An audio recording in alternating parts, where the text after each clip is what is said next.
Hey everyone, welcome to the OklaRoots YouTube channel. In today's basics video, we're going to be talking about how I use quilt blocks in bags and how I cut out the pattern pieces for large bags. So I have a tutorial going over how to make this very large tote in the near future. And every time I see a nice big bag that has a big open panel on it, I think quilt blocks immediately, because I like using my quilt blocks in bags. I have lots and lots and lots of quilt blocks, but I especially have quite a few of these little ghosty quilt blocks.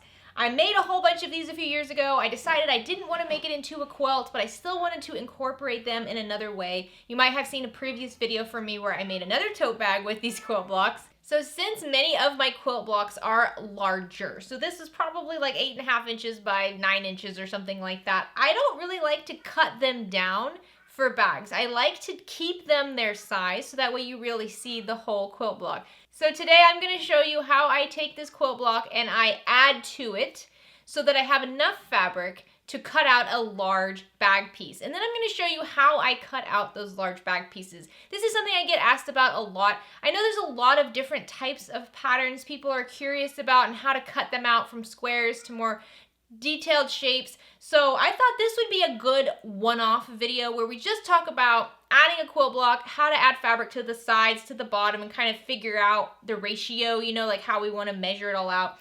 And then after we've done that, how we cut out a big pattern piece. Okay, she would not stop meowing, so she gets to be in the video. This is Lila. Say hi, Lila. If you're new to the OklaRoots YouTube channel, please consider clicking subscribe down below. If at any point you like this video, please give it a like. Any questions, comments, anything at all, leave them down in the comments section. If there is a need for timestamps, I will have them down in the description of this video as well, running along the bottom of the video.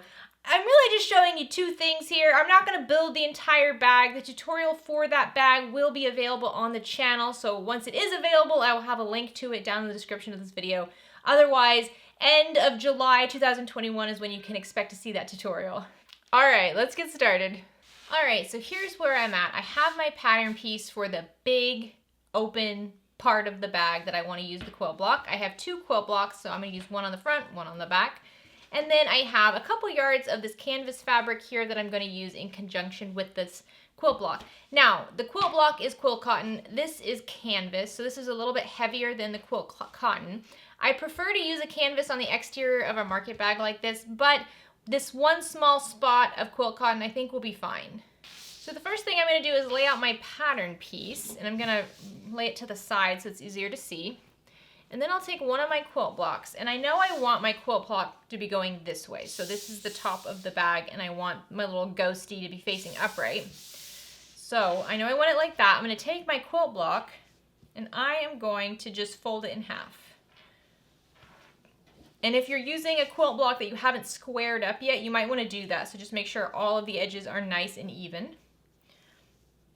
And now all I'm doing is pretty much eyeballing where I want this to go. So this has a boxed bottom, which means this is going to be lost. So I definitely don't want my quilt block down here because then the bottom of my little ghosty is going to be cut off. I want it more towards the top, but I don't want it to be in the seam allowance of the top. So I'm just going to kind of get it about an inch away from the top edge.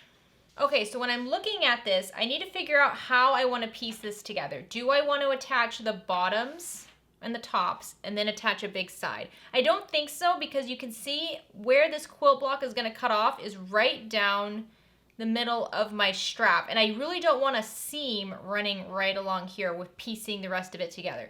So what I'm going to do is I'm going to cut a piece of fabric that is as tall as my quilt block and then the desired width. So this is going to be about 6.5 inches from this edge past the edge of my pattern piece, which is what I want. I want it bigger than it needs to be.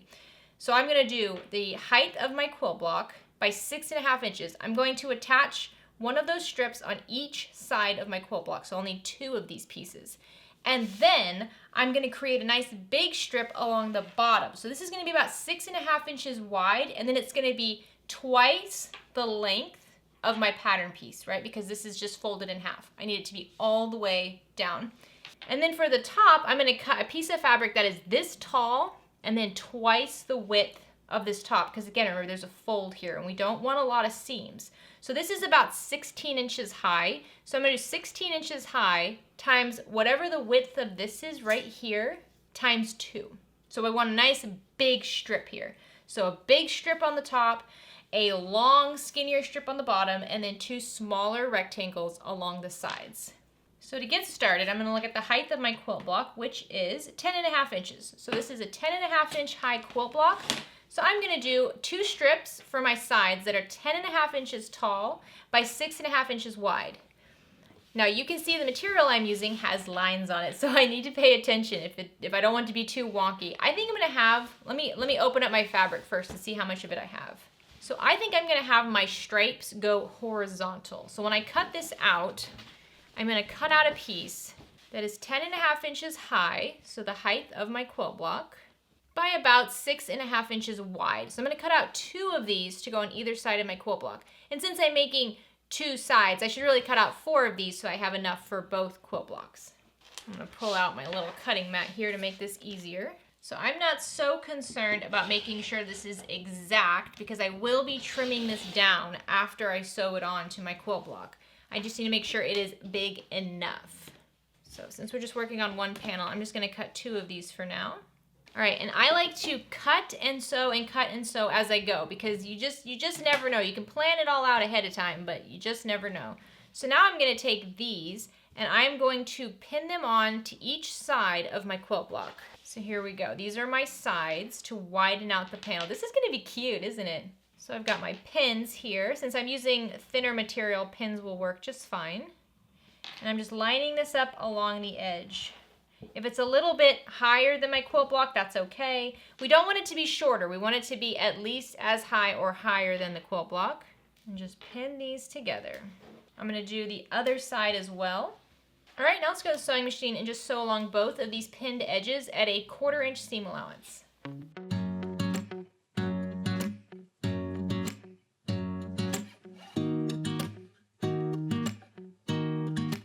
So once we have those sewn on, I'm just going to press these seams so that they go behind the side panels that we're adding.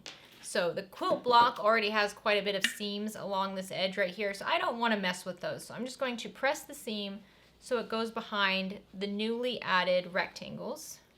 Okay, so now we want to measure our quilt block. We know we want to add 6.5 inches at least to the bottom. So I'm going to measure how long this is. So right now we're at about 22 inches. So I need 22 inches by 6.5 inches to go along this bottom edge. So grabbing my fabric and making sure it's in the right direction, I'm going to grab my long ruler and I'm going to measure it about 23 inches. I always like it to be longer than it needs to be. And since I have this bottom edge here, I'm just going to kind of use that as my straight edge. And I'm going to have this go up about 1 inch to 1.5 inches. Again, I just want a nice big piece of fabric that's bigger than I need it to be so I can trim it down. And really all I need is 1 long straight edge. That's all I need. If the rest of it is rough, that's fine. I just need 1 long straight edge. So I'm going to slide a cutting mat under here. And I'm going to gently go down and just trim this. Again, if you have a directional print, make sure you're paying attention. This is going to be long lengthwise, so get your direction right. I'm just going to use a rotary cutter to go along this. All right, so now I have this nice piece of fabric ready to go. Let me grab the center of my bag. This is the bottom. Let me grab the center.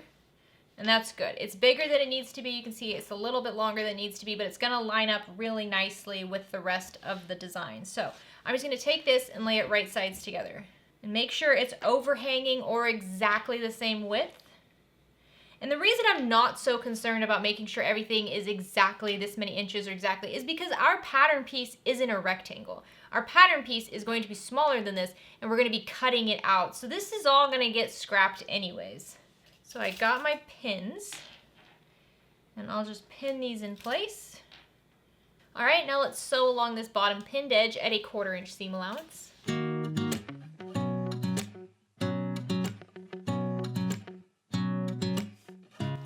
Once you have that sewn in place, let's just press this seam, and I'm going to press the seam behind the bottom panel. There we go. That looks really cute, doesn't it? Here we go. And I'm currently not top stitching down any of these seams or anything like that. After I cut it out, I'll look at it again and decide if I want to do that. But at this point, I don't think I need to. Okay, let's just grab our pattern piece and kind of see where we're at. So this is looking good. So it looks like we're going to need about 16 inches added to the top, and then I'm going to keep it with the 22 inches for the width of it. All right, 16 inches by 22 inches is a big piece of fabric to cut, which can get a little complicated. So once again, let's remember our directional print. So this is the back, but I want to make sure I continue having this going horizontal. Let's see how big this piece of fabric is here.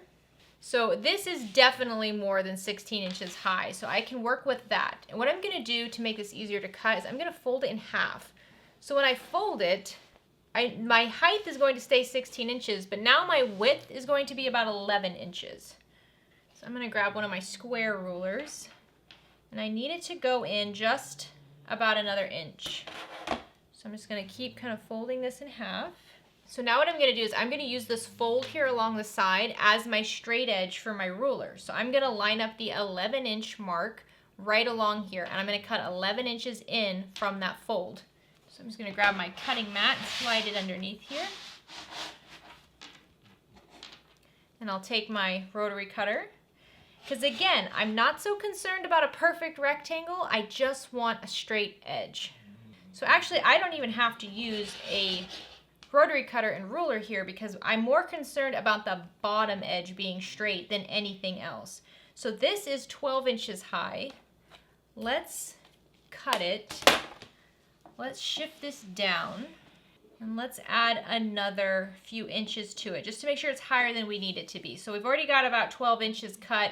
We really only need about 4 more, but let's do about 6 more just to be on the safe side. And again, this doesn't have to be a perfect cut because these long side edges and this top edge are all going to get cut off anyways. This isn't the side I'm worried about.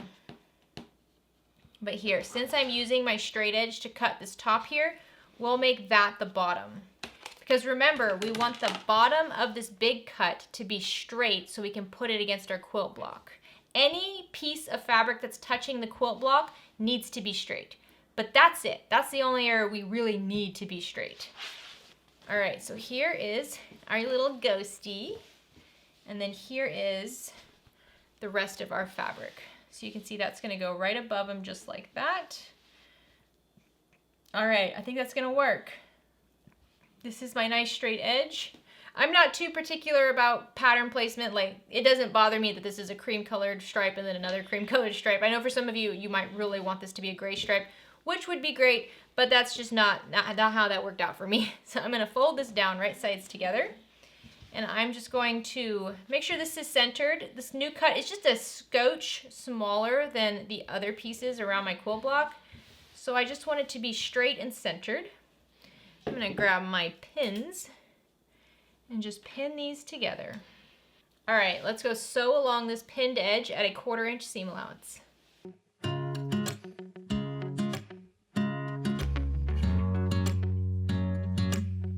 Alrighty, once you have those sewn, let's just once again give it a good press. And I'm going to press the seam so that it's behind that top panel. Again, I'm just trying to mess with my quilt block as little as possible.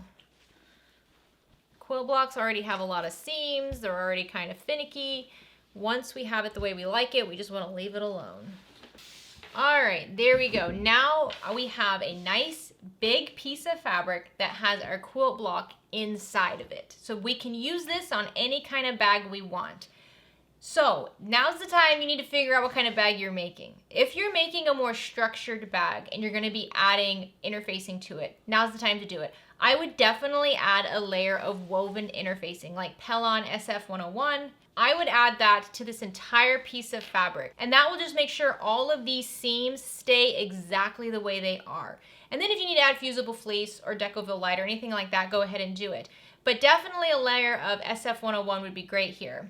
For the bag I'm specifically making, it's actually a very loosey-goosey kind of bag. So I'm not going to be adding any interfacing to this. I could top stitch along, especially the bottom and the top here, to keep those seams in place. But again, the bag I'm making is a market tote, and it's supposed to be a more casual looking bag. The structure of this is going to be fine. I don't have to worry about it coming apart. So I'm going to leave this as is. The only thing I'm going to do before we cut it out is I'm going to press it really well. I'm going to use some steam and I'm going to press my fabric really well so it's super flat, and then we're going to cut out the bigger pattern piece. All right, so when I'm pressing the material really well, I am going to be using some steam, but I'm not going to press over my quilt block. My quilt block has already been pressed enough. It is as flat as it's going to be. I just want to get as many of these creases out as possible. All right, so here is our giant piece of fabric. So what I want to do is I want to fold this in half. And the reason I want to do that is because my pattern piece is meant to be on a piece of fabric that is folded in half. This line right here, which is a little bit dashed, that's my fold line. So I'm going to be laying it just like this. So the big thing I want to make sure of is that my quilt block is what's folded in half, because I want that to be centered. So I am just laying it right sides together, folding the quilt block in half first, and then lining up the seams that are above and below it. Press this down, and then line up the rest. But the big deal here is that quilt block, because that's the star of our bag, right? So if you have to kind of readjust, feel around, just take your time. There's no hurry on this. And then get it nice and flat. There we go. So now my fabric is folded in half. I'm going to grab my pattern piece, and since I have it folded this way, I have to lay my pattern piece right side down like this. Now, double check and make sure your pattern piece is covered everywhere. And it's just barely covered up here, but I think we're going to be okay. So now I want this ghosty to come down about 1 inch from right here. Remember, I don't want my ghost to be too low, because then it's going to be lost when I box my bottom. So I'm going to have my top of my ghost block come down about 1 inch from the top of my bag. So I line that part up first, and now I have my little clover clips.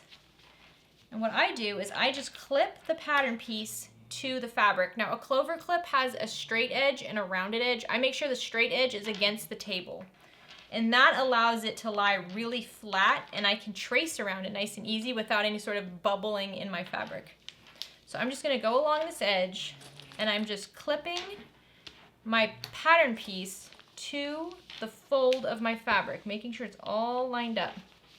Now this is a great pattern to do this on, because this pattern is very, very forgiving. You do not have to be precise, and the bag is still going to turn out perfect.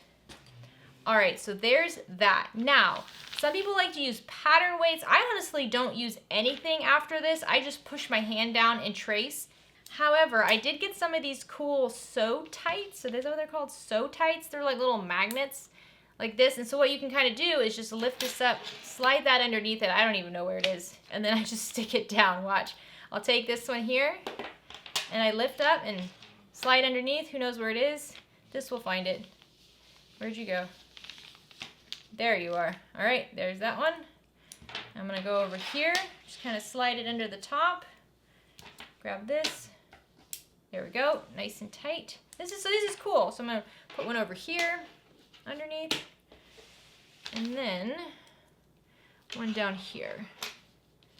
And so this is like an alternative to pattern weights, because this is just magnetizing the fabric to your pattern piece, which is really nice. So now you don't have to worry about your pattern piece slipping around on you. So that's a good alternative. So once I have some sort of setup in place, now what I'm going to do is I'm going to trace around my pattern. And I just use some sort of a fabric pen.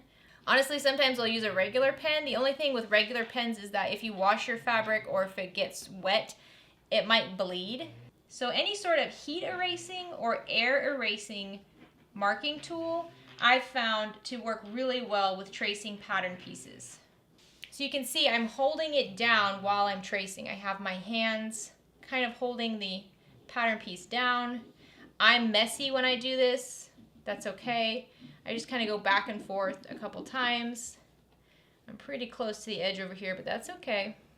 All right, now that I have my pattern piece traced, I want to remove this piece of paper. So I'm just gonna pick up all my top magnets. You don't have to worry about those bottom magnets. They're not in your way, just let them go.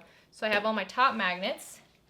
And what I do is I start peeling away parts of the pattern, and then I'll grab my pins. Now here's the thing about pins.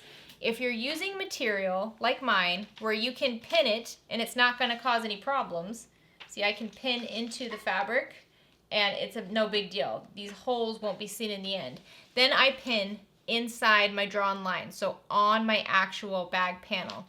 If you're using material like waterproof canvas or some sort of material where if you poke pins in it, it's going to leave those holes, pin outside of your marked line. So pin just outside of it like that, and it's going to help. So this is what I'm trying to do. I'm just trying to go around and I add pins to hold these two pieces of fabric together perfectly. So that way when I cut this, I don't have to worry about my fabric shifting around and then one end is cut correctly, but the other side isn't. So you see, I'm just gonna go all the way around, just adding pins everywhere. And I'm gonna slowly just remove this pattern piece. So I just open up a clip and pull the pattern piece out because I don't want anything to really shift around. I add quite a bit of pins because I wanna make sure this material does not move at all when I'm cutting it. I just use scissors to cut it. I don't use a rotary cutter. And this is just how I do it. It might not be the quickest, but it works the best for me. All right, so now I can kind of lift this up and get all my little metal pieces out of the way. So now you see I have this all together. I can lift it up, I can move it around. I don't have to worry about my fabric shifting around or anything like that. It's all held together perfectly. So now I'm just going to grab some scissors, just regular old fabric scissors, and I'm just going to cut along my marked line. Now for this, I used an air erasing marker. So if you use an air erasing marker to cut out your pattern pieces, don't forget about it. Don't get to this step and say, oh, I'm going to go have some lunch. I'll come back later and cut it out, because your marks will be gone.